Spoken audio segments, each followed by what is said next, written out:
Aleluia. Graça e paz, bom dia, meus irmãos. Amém. Abra sua Bíblia. Evangelho segundo escreveu São Mateus, capítulo de número 15, verso de número 21.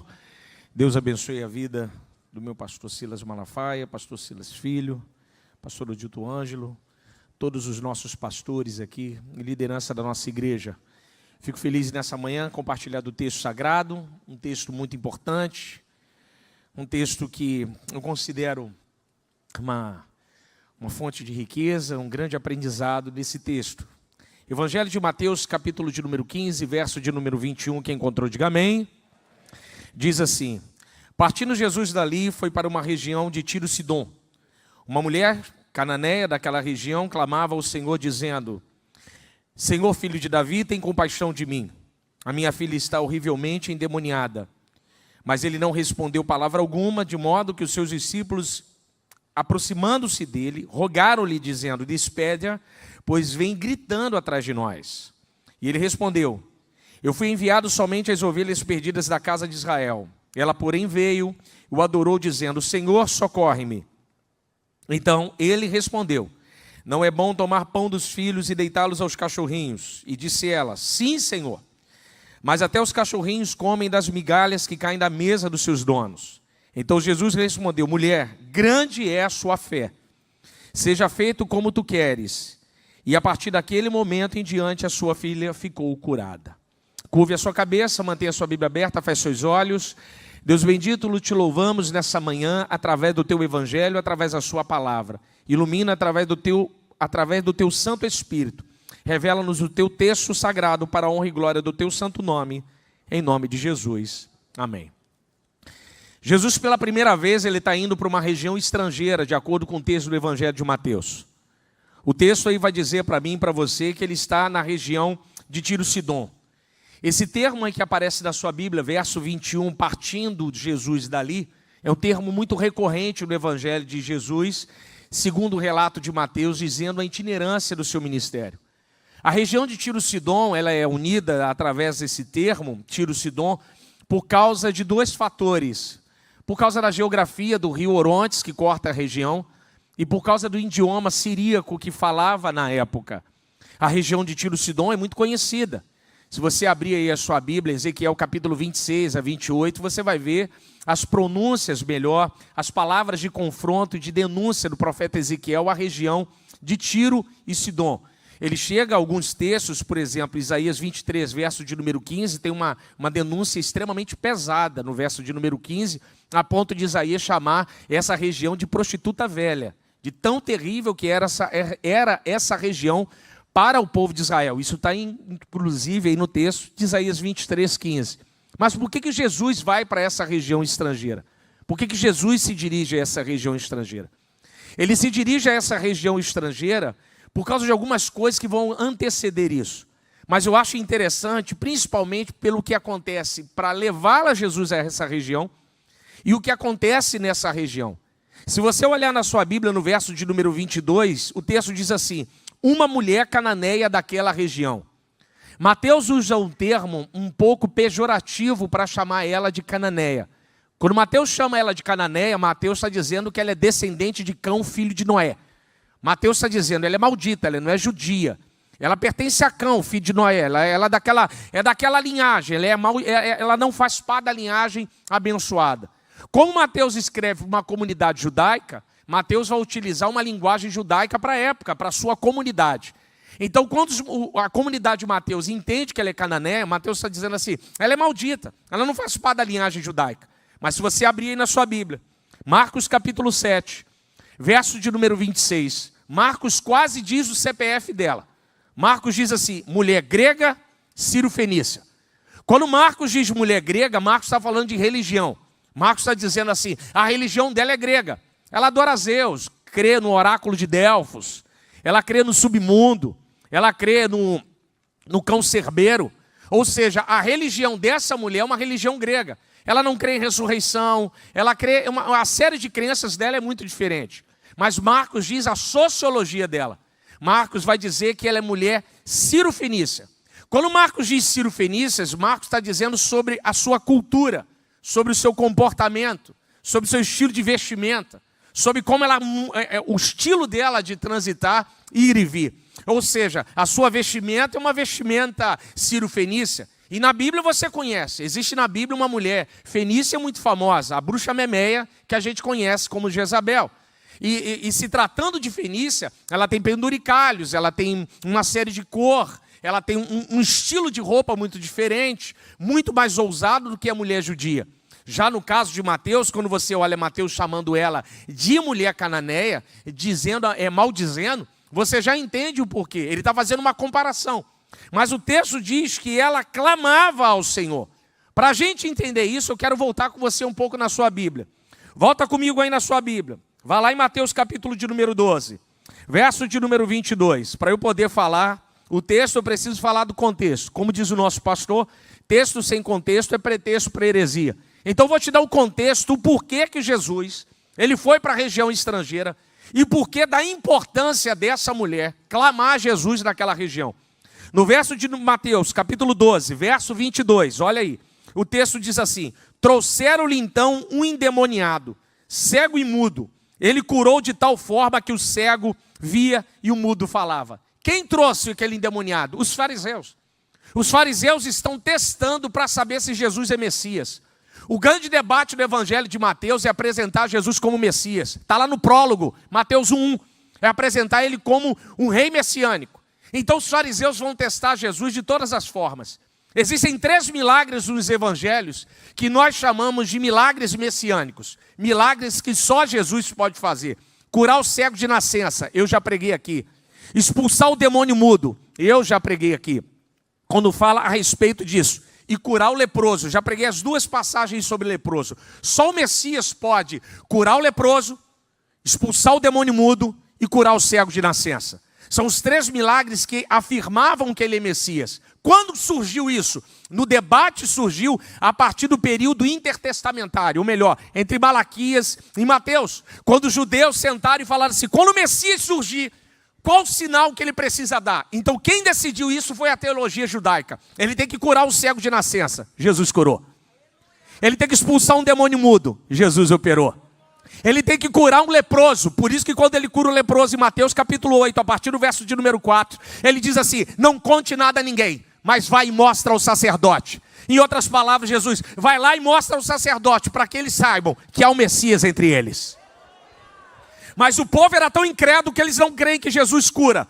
Então quando Jesus cura um leproso, eles não acreditam. Aí Jesus resolve o problema. Já que vocês não acreditam que eu posso curar um, então eu vou curar 10. Lucas capítulo 10, Lucas 17, 11. Ele cura 10 e fala assim, vai lá e diz que um não basta, então eu vou curar 10 para mostrar que eu estou na parada.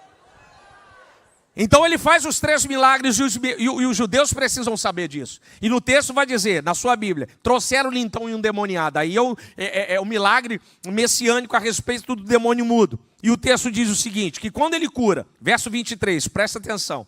Toda a multidão ficou espantada e dizia, este porventura é o filho de Davi? É uma pergunta, que multidão? O povo. Jesus acabou de operar um grande milagre. Aí o povo olha, não, ele é o filho de Davi? Eles não fazem uma afirmação, é uma pergunta. O interessante é que Jesus faz o milagre operado diante deles, eles têm dúvida. Mas eles perguntam para quem? Para os fariseus, para os escribas, para as autoridades judaicas da época. Ele porventura é o filho de Davi? Eles querem saber se de fato ele é o Messias. Aí o que os fariseus dizem? Verso 24. Mas os fariseus ouvindo isso murmuravam e diziam, ele expulsa demônios senão por Beelzebu. Ele é príncipe dos demônios. A multidão judaica para Jesus, é o filho de Davi? Os fariseus, nada. Ele é um endemoniado. Então para a escola farisaica, Jesus é um endemoniado. Para a multidão judaica, eles não sabem quem ele é. Ele é o filho de Davi? Eles têm dúvida. A partir de agora, o ministério de Jesus vai mudar. Pode botar no seu texto aí, virou a chave. Verso de número 38. Do mesmo capítulo 12 de Mateus. E o texto diz assim, então alguns escribas e fariseus disseram-lhe, mestre, queremos ver um sinal da tua parte. Caramba, já acabou de mostrar o sinal agora. Jesus acabou de operar um milagre messiânico. Jesus cura um cego, um endemoniado mudo e cego. Por que só o Messias pode expulsar o demônio mudo? Porque para expulsar qualquer demônio, você precisa de identidade. Qual é seu nome? Legião. Então em nome de Jesus eu te repreendo. Porque a minha e sua identidade não expulsa demônio. O demônio não sai no meu e no seu nome. Mas quando você expulsa um demônio mudo, você que sabe a identidade. Mas aí o demônio é mudo, ele não fala. Como é que você sabe a identidade dele? Porque quando você detém a identidade, você obtém o poder. Mas o demônio é mudo e não fala. Como é que expulsa demônio? Aí Jesus dizia, sai! Aí os fariseus, com que autoridades expulsa? Ou seja, em nome de quem ele expulsa? Jesus não precisa de nome de ninguém, porque o nome dele é acima de todo nome. Quando ele chega, o demônio vai embora. Aleluia! Sai! Acabou. Aí eles ficavam com dúvida. Então só o Messias podia fazer isso. E diante disso, a multidão pergunta, é o filho de Davi? E os fariseus, nada.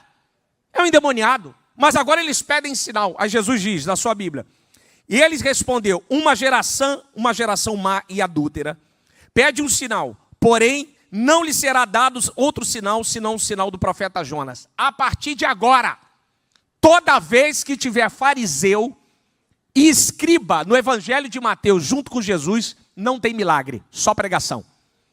Porque aonde tem fariseu, milagre não acontece. Mas quando o fariseu vai embora, milagre acontece. Como aqui não tem fariseu, então o milagre vai acontecer. Aleluia! A partir de agora, toda vez que aparece fariseu e escriba, junto com Cristo, é só pregação. Olha na sua Bíblia, me acompanha aí, ó. Capítulo 13, parábola. Olha aí comigo aí, ó, parábola. Vai olhando aí na sua Bíblia. 13, verso 10, parábola. Verso 18, parábola. Verso 24, parábola. Verso 31, parábola. 36, 44, parábola. 52, parábola. Por quê? Fariseu e escriba presente, milagre não acontece. Fariseu e escriba não está presente, o milagre vai acontecer. Jesus está dizendo, o único sinal que eu vou dar para vocês é a palavra. Porque a fé vem pelo ouvir e ouvir a palavra. Jesus, vai que a fé brota no coração de vocês. Aleluia! E ele começa então a manifestar. Então, a partir desse momento, o ministério dele fica itinerante. Na sua Bíblia, por gentileza, verso 53. Quando Jesus acabou de contar essas parábolas, retirou-se dali. Ele foi embora. O que ele está dizendo? Eu preciso sair de perto desses camaradas. Eu preciso ir embora, eu preciso ir para longe. Aí Jesus retorna para a região de Nazaré. Na sua Bíblia, verso 54. Chegando à sua terra, ensinava na sinagoga, de sorte que se admiravam e diziam, de onde vem esse poder e sabedoria? Esses milagres poderosos e miraculosos. Verso 55. Não é este o filho do carpinteiro? Peraí. Jesus cura o endemoniado. É o filho de Davi? Os fariseus, nada. Endemoniado. Agora os vizinhos, os parentes que viram Jesus curar. Nada, é filho do José. Filho do carpinteiro. Ninguém sabe quem ele é. Ninguém tem certeza. Alguns chamam ele de endemoniado. Outros chamam de filho de José. Quem é ele? Quem é esse que faz tanto poder? Quem é esse Cristo? Na sua Bíblia, por gentileza. Verso 58, e não realizou muitos milagres ali por causa da incredulidade dele. Então Jesus vai embora. Capítulo 14, ainda de Mateus. Naquele tempo, aleluia, Herodes, o tetrarca, ouvindo falar da fama de Jesus. Verso 2, e disse aos seus servos, não é este, porventura, João Batista? Agora o poder político. Multidão judaica, é o filho de Davi?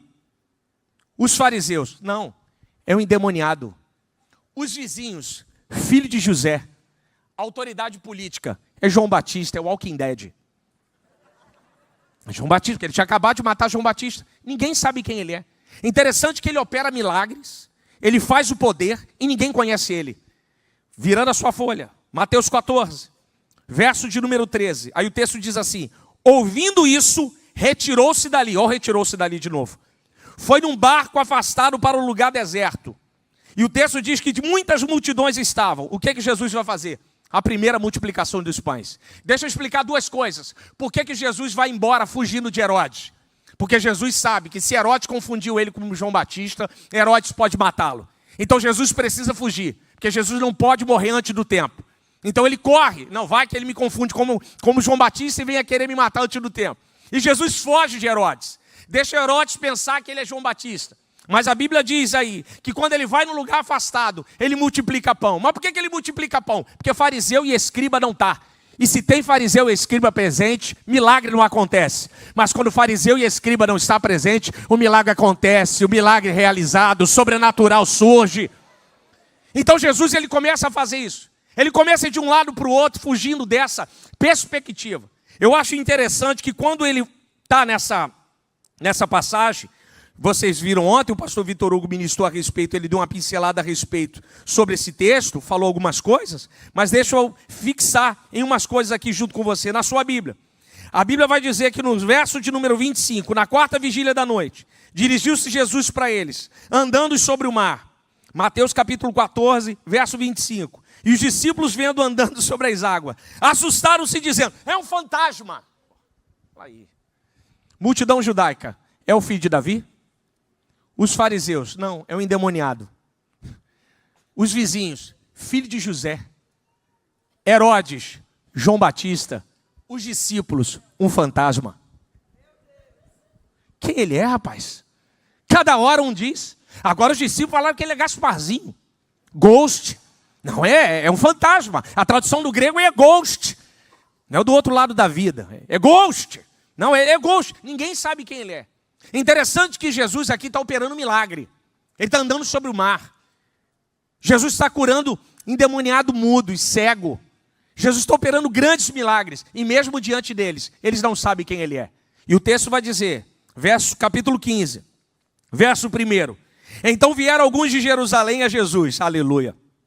Alguns fariseus e escribas que perguntaram, por que os teus discípulos violam a tradição dos anciãos? Pois não lavam as mãos antes de comer. Se você olhar o capítulo 15, até o verso de número 14, Jesus está fazendo o quê? Pregando. Porque onde tem escriba e fariseu, pastor Gilson, milagre não acontece. Jesus então prega o evangelho. Jesus, não vou dar sinal para vocês. Eu só dou sinal para quem crê na minha palavra. Se você crê na sua palavra, fica tranquilo que ele vai nos enviar um sinal. Então ele começa a pregar. E o texto diz na sua Bíblia, verso 15. Então Pedro disse, explica-nos essa parábola. Nem vós ainda compreendeis? Mesmo diante de tanto milagre, de tanto poder, de tanta maravilha, vocês não sabem quem eu sou? Eu estou diante de vós e vocês não compreendem. E por causa disso, vira sua folha. Aleluia. Capítulo 15, verso 21. Jesus parte dali e vai para uma região de Tiro e Sidom. Jesus agora vai para o estrangeiro. Aí Jesus chega no estrangeiro, pastor Dilton, e está lá uma mulher, cananeia, maldita, descendente de Cão, filho de Noé, que não viu ele realizar milagre, da religião grega, de comportamento fenício. Ela não viu ele multiplicar pão, não viu ele curar demônio, libertar um homem com demônio, com possessão demoníaca, não viu ele andar sobre o mar, só viu ele passar. Mas quando ela viu ele passar, ela olhou e diz assim, eu sei quem ele é, eu sei quem ele é. Ele não é demônio, ele não é João Batista, ele não é fantasma, ele não é filho de José. Quem ele é? Ele é Jesus, o filho de Davi. Ele é Jesus, o filho de Davi. Remanda, secamandará súria. Tem gente que precisa ver para crer. Você e eu não estamos vendo, mas a gente sabe quem ele é. A verdadeira fé nasce nisso. Eu acho impressionante nessa mulher que ela só viu ele passar, mas ela disse, ele é o filho de Davi. Ele é o Messias, aleluia. Ela está no estrangeiro, ela está em outro lugar, mas ela só viu ele passar. Ela não precisou ver ele manifestar nada. Sabe por quê? Porque aquele que olha para Jesus sabe quem ele é. Por isso que você e eu estamos aqui nesse domingo pela manhã. Porque você e eu talvez não vimos nada, mas sabemos que ele é o filho de Davi, ele é o rei dos reis, ele é o Senhor dos senhores, aleluia. E diante disso ela diz, a minha filha está horrivelmente endemoniada. A beleza do texto, que a filha dela está endemoniada em casa, mas ela está na rua. Ela está dizendo, o meu problema de casa não vai impedir de eu buscar Jesus aonde ele estiver. Eu olho para você aqui nessa manhã e minha alma se enche de fogo do Espírito Santo. Porque eu percebo que você está vivendo algo em casa, mas não impediu de você vir aqui nessa manhã buscar o milagre. Eu quero te dizer uma coisa, fique tranquilo, porque o filho de Davi está aqui para nos atender. O filho de Davi está aqui para esticar as suas mãos, para nos abençoar. Portanto, levanta as suas mãos e toque nas mãos do filho de Davi, porque com certeza ele pode fazer infinitamente mais. Aleluia! Aleluia! A grandeza do texto é que o problema dela, de um problema com a família, ela compreendeu que Zeus não pode resolver. O oráculo de Delfos não pode resolver, mas o filho de Davi pode resolver. E diante disso, diante desse encontro dela, desse gigantismo de fé dela com Cristo, dessa beleza do texto, eu fico imaginando essa mulher toda transvestida de fenícia, Se você buscar qualquer imagem judia, qualquer imagem, qualquer relevo de texto, qualquer relevo da época assíria, do templo de Assurbanipal, você vai ver as judias muito monocromáticas, sem poucas cores. A fenícia era toda colorida. Eu fico imaginando uma mulher gritando atrás, filho de Davi, filho de Davi, filho de Davi, aleluia.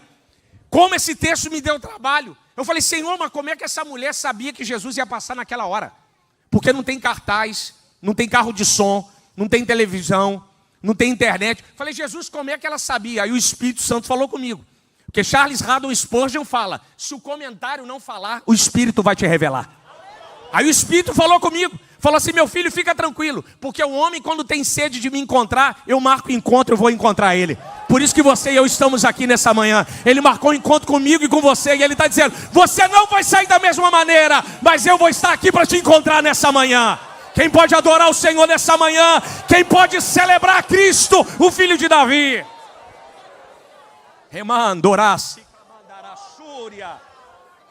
A beleza que ela encontrou Jesus, a sua alma o levou até esse encontro. Mas o encontro foi tão real, foi tão poderoso na sua Bíblia, que o texto diz assim, mas ele não respondeu palavra alguma. Ele não respondeu palavra alguma. De modo que seus discípulos se aproximaram dele dizendo, rogaram-lhe, despede, aí vocês sublinham a palavra despedir aí. Despedir tem termo de divórcio. Despede, pois vem gritando atrás de nós. Deixa eu usar o carioquês. Vem fazendo barraco. Essa mulher está fazendo um barraco lá atrás, Jesus. Essa mulher está gritando igual uma doida. Mas ele não respondeu palavra alguma. Duas coisas eu quero ensinar para você aqui. Um princípio. Em primeiro lugar, como é que os discípulos andavam? Jesus, discípulo, grande multidão. Lucas capítulo de número 7, verso de número 11, quando Jesus vai ressuscitar o filho da viúva de Naim. O texto vai dizer assim, estava Jesus se dirigindo a Naim, seus discípulos e numerosa multidão. Os discípulos é um bloqueio natural entre a multidão e Cristo. Então os discípulos aqui são a muralha. Jesus está lá na frente, mas o grito dessa mulher é tão terrível, é tão intenso, que furou a muralha e chegou até Jesus Cristo. E os discípulos, se você ver o texto, quem se incomoda com o grito dela? Os discípulos. Mas Jesus não, olha o texto. A Bíblia diz que ele não responde. O fato de Deus não te responder não significa que ele não ouviu. Ele já ouviu. Ele está te ouvindo. Mas às vezes o nosso grito e a nossa adoração incomoda o homem, não a Deus. Eu quero te dizer uma coisa, ainda que incomode o homem, que deixe incomodar. Porque você e eu não viemos aqui para gritar para homem. Você e eu não entramos aqui para fazer festa para homem. Você e eu entramos aqui é para que Deus venha nos ouvir, gritarmos para Ele, para que Ele possa nos ouvir. Aleluia! Quem se incomodou com ela foi os discípulos. Jesus não mandou ela embora. Deixa quem se incomode com você embora, mas continue gritando para Ele que Ele está te ouvindo. Aleluia! Às vezes as pessoas se incomodam com o nosso estilo de culto, nosso estilo de adoração. É menino, grita muito, levanta muito a mão, chora, né? Tem uma voz muito alta. Aí você fala assim, Jesus nunca vem me criticar. Quem critica sempre é quem está incomodado. Por que os discípulos se incomodaram? Porque a adoração não era para eles, a adoração era para Cristo. Quando a adoração não é para o homem se incomoda. Se estão se incomodando com você, meu filho, faça-me o favor, fala assim para ele, filho, os incomodados que se mudem. Eu não vim aqui te incomodar, eu vim aqui incomodar o Senhor, para que Ele venha agir em minha vida e mude a minha história.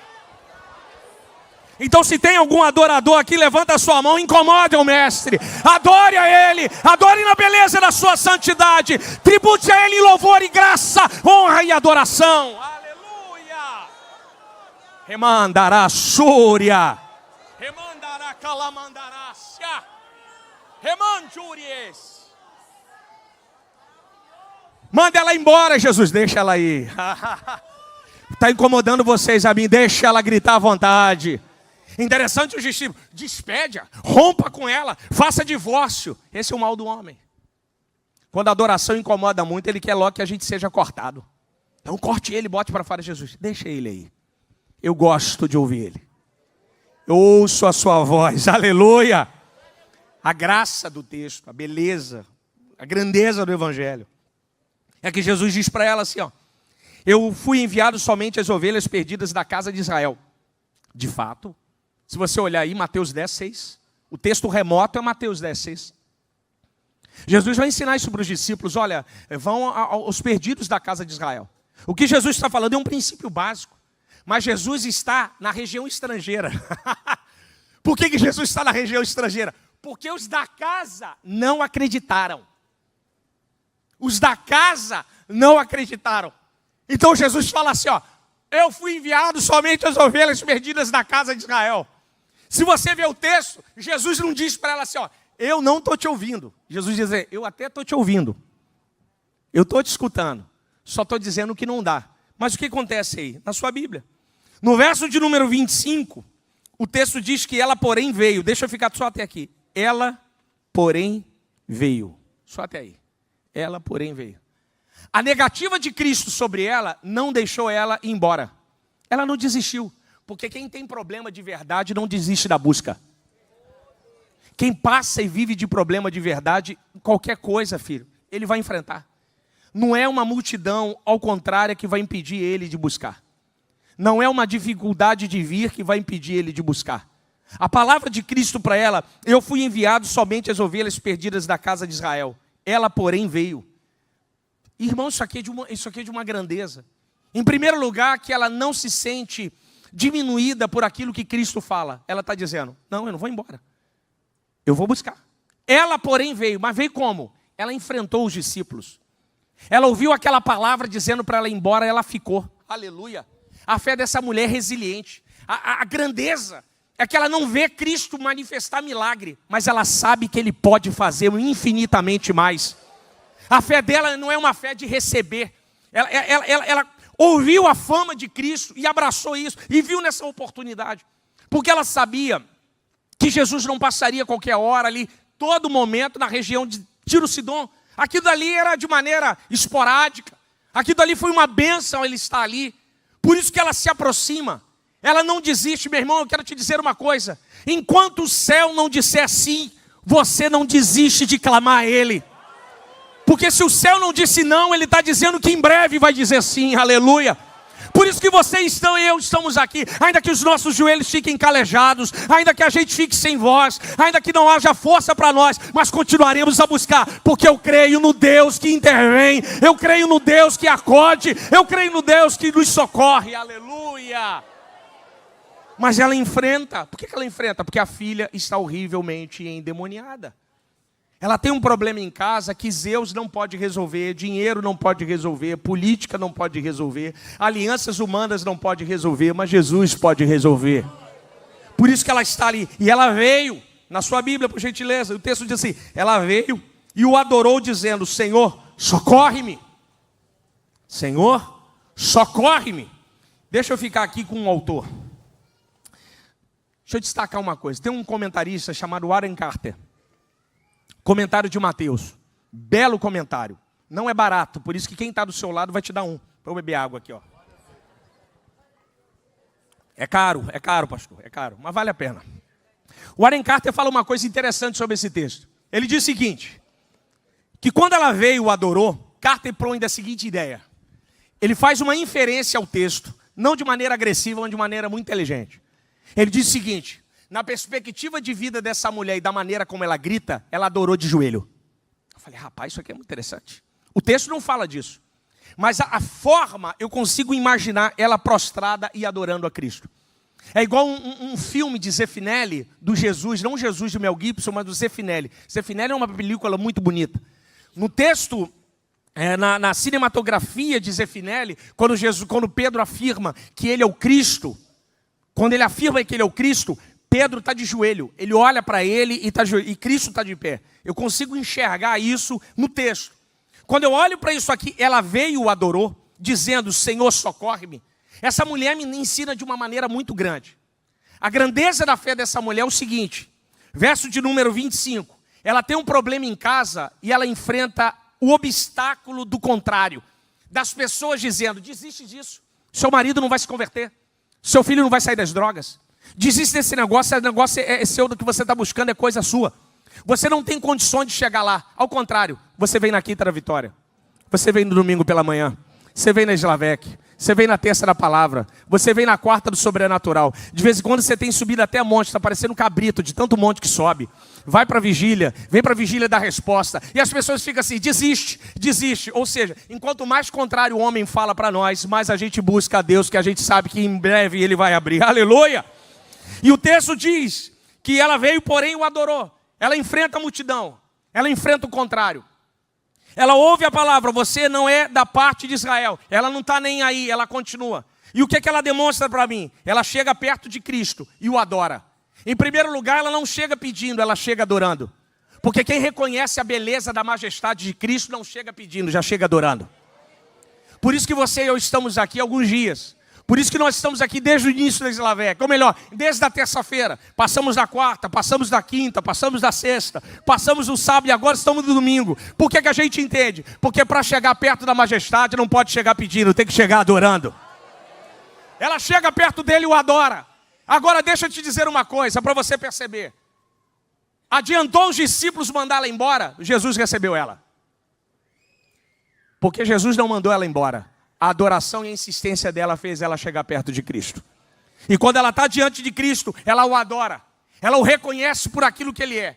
Em Israel ninguém o adorou, mas ali, no estrangeiro, uma cananeia, maldita, filha de cão, estilo Jezabel de vestimenta, ela está diante do Senhor dizendo, eu sei que o Senhor é, só o Senhor pode fazer, aleluia, o Senhor é belo, aleluia, o Senhor é grandioso. Ela está adorando, e adorando diante de uma audiência que mandou ela embora.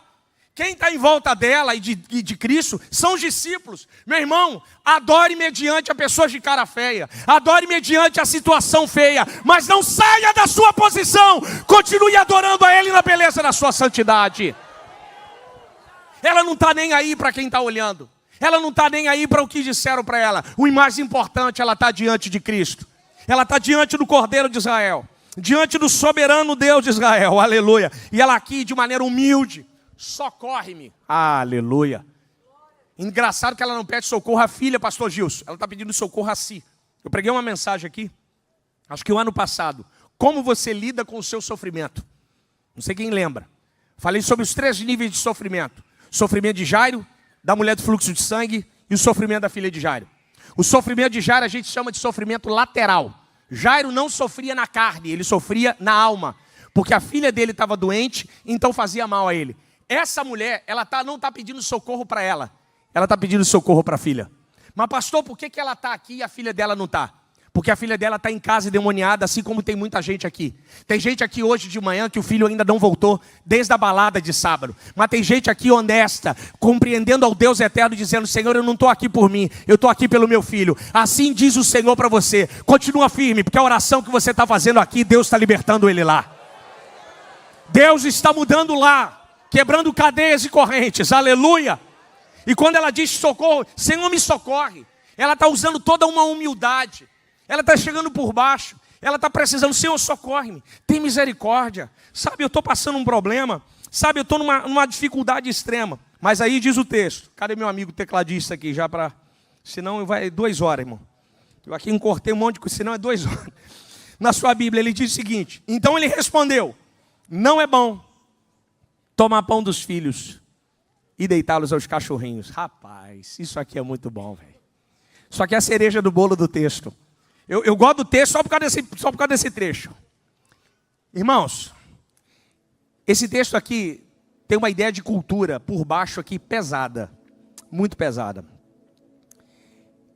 Quando Jesus fala cachorrinhos, ele está usando um termo grego chamado kunarion, pet. Esse cachorro que você tem em casa que pensa que é gente. Né? Já está tendo testamento. Ele já está tendo testamento. Às vezes ele manda mais do que o seu marido e os seus filhos. Não é? Kunarion. Judeu não cria cachorro, irmão. Cachorro é animal de pata fendida e come carcaça. Sabe quais foram os primeiros povos do mundo a domesticar cachorro? Fenício.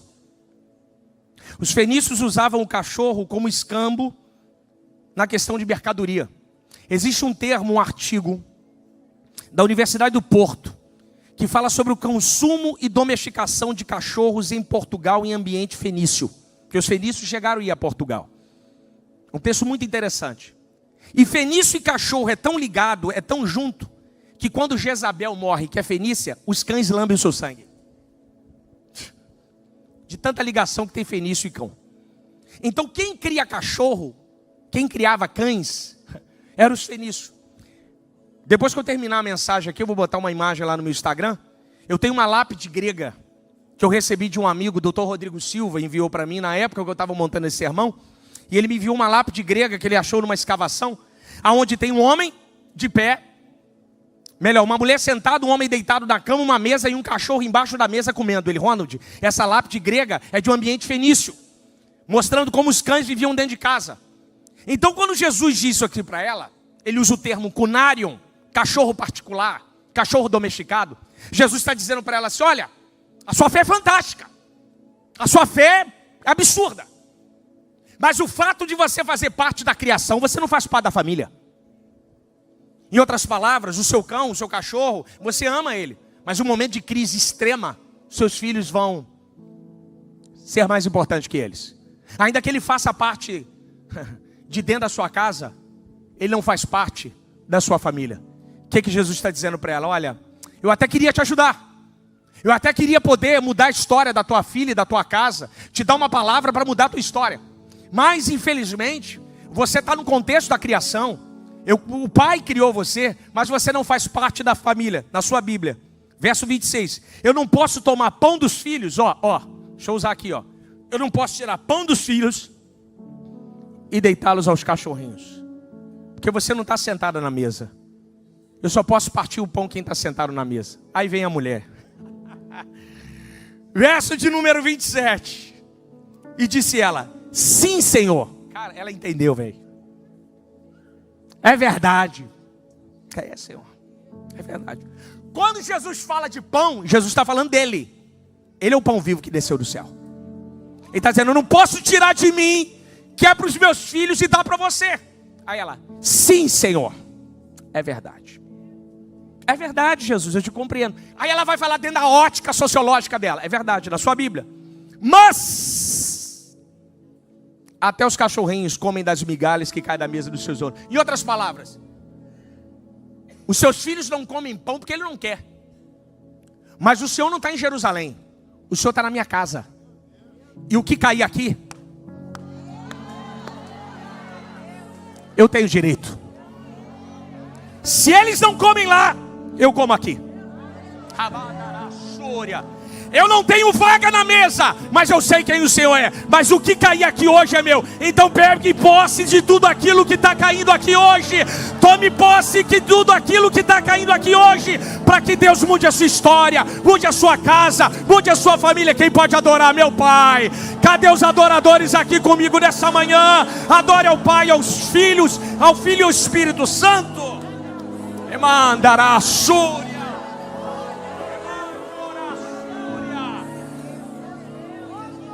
Que mandará Súria. Que graça, Pai, que graça. Oh, aleluia. Você e eu não fazíamos parte da mesa, meu amigo. A gente não é judeu. Ele veio para os filhos da casa de Israel. Mas o evangelho chegou na Penha. Chegou na Vila Cruzeiro. Chegou na Baixada. O que cair aqui, nossa, eu tenho direito. Eu tenho direito. Eu tenho direito. Você tem direito. Nós temos direito. Aleluia. Tem gente que não está comendo porque não quer. Mas o que cair aqui hoje é nosso. Aleluia. Se quem está do teu lado não come, o problema é dele. Mas come tudo que cai aqui hoje. Receba essa graça do Espírito Santo. Receba essa nuvem de Deus. Receba esse alimento que desce do céu. E toma posse daquilo que Deus está te dando hoje, nessa manhã. Coma dessa palavra. Coma dessa palavra. Mandará Súria. Oh, aleluia. A beleza, a graça do Evangelho, pastor Dilton. Que ela está dizendo assim: eu não posso sentar na cadeira, mas o pão eu como. Rapaz, Jesus olha para ela e diz assim, verso 28: mulher, grande é a tua fé. É a única personagem no Evangelho de Mateus, mulher, que ouve isso. Grande é a tua fé. Já tinha falado para o centurião. Mateus capítulo 8. Agora ele fala para ela: grande é a sua fé. Olha aí comigo. Seja feito como que tu queres. O que é que Jesus está dizendo assim? Peraí. Você não pode mais comer migalha. O que é que Jesus faz? Porque para ele dar esse poder, essa exousia, essa chave, Jesus está dizendo: peraí, eu vou tirar você daqui. Peraí, vem cá. Senta aqui do meu lado. Você era daqui, mas agora você está aqui. Você é minha filha, ó. Você vai comer na minha mesa. Aleluia. Toma a chave aqui, ó. O que você quiser ser, pode sair daqui. Aonde você declarar vai acontecer. Então nessa manhã eu quero te dizer: Deus nos tirou daqui e nos colocou do lado dele. Aleluia. E assim ele manda dizer para você hoje aqui nessa manhã: a partir de agora, seja feito como que tu queres. Aleluia. Vai ficando de pé em nome de Jesus. Seja feito como que tu queres. Seja feito como que tu queres. Oh, aleluia.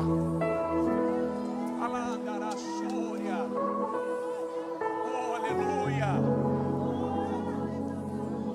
Seja feito como que tu queres. Não, você é filha. Você faz parte do meu reino. Você faz parte da minha mesa. Você vai comer do meu lado.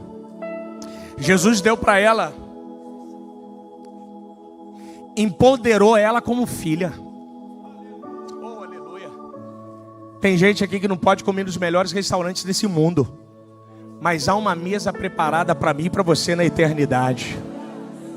Jesus tirou você debaixo da mesa, colocou você do lado dele, sentar na cadeira. Tem gente aqui que achou que ia viver uma vida comendo migalha, mas há um pão novo de Deus sobre a sua vida e sobre a minha casa, sobre a sua família, para que você e eu possamos de fato a termos esse nível, essa graça do Espírito Santo. Isso é misericórdia, mas isso aqui é a custo de muita fé e de muita insistência. E a partir daquele momento a sua filha ficou curada. A partir daquele momento, quando Jesus faz assim, ó, senta aqui, ó. Seja feito como que tu queres. O demônio já recebeu uma ligação em casa, ó. Sai fora, que agora ela é a filha de Deus.